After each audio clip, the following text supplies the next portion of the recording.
আমি আপনাদের মধ্যে আজকে একটি কাল্পনিক ঘটনা শেয়ার করব, যদিও সেটা কোরআন হাদিসে বর্ণিত নেই, তারপরে সেটা বাস্তবতার সাথে অনেকটাই মিলে যায়।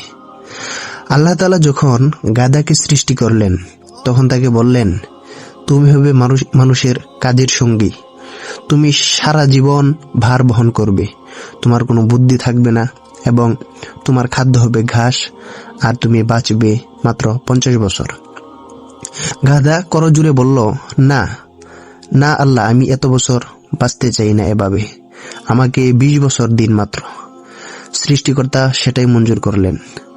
তারপর যখন আল্লাহ তাআলা কুকুরকে সৃষ্টি করলেন, তখন তাকে বললেন, তুমি হবে মানুষের সবচেয়ে ভালো সঙ্গী, তুমি মানুষকে নিরাপত্তা দিবে, আর মানুষ দয়া করে তোমাকে যা দিবে সেটাই তুমি খাবে, আর তোমার আয়ু হবে 30 বছর।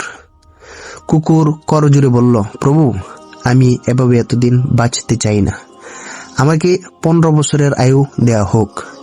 আল্লাহ তাআলা তার কথাকে মঞ্জুর করলেন। এবার বানরকে যখন সৃষ্টি করা হলো, তখন বানরকে বলা হলো, তুমি গাছের এক ডাল থেকে আরেক ডালে লাফাবে, আর নানা রকম কাণ্ড কারখানা করে মানুষকে আনন্দ দিবে, আর তোমার আয়ু হবে মাত্র 20 বছর। বানর বলল, না প্রভু, আমি এতদিন বাঁচতে চাই না, আমাকে 10 বছর দিন। তাই করা হলো। এবার আল্লাহ তাআলা তৈরি করলেন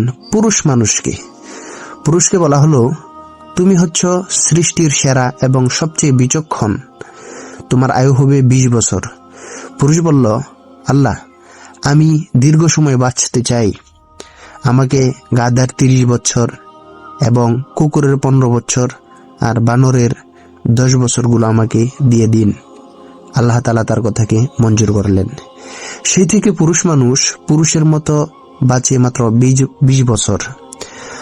তারপরের 30 বছর গাধার মতো পরিশ্রম করে পরিবারের জন্য, তারপরের 15 বছর কুকুরের মতো পরিবারের নিরাপত্তা দেয়, এবং সবাইকে দেওয়ার পর যেটা থাকে সেটা দিয়ে সে নিজের প্রয়োজন মেটায়। আর বৃদ্ধ বয়সে এসে বানরের মতো এক সন্তানের পর আরেক সন্তানের সাথে থাকে, আর নাতি নাতনিদের আনন্দ দেওয়ার জন্য বিভিন্ন রকম কার্যকলাপ করে।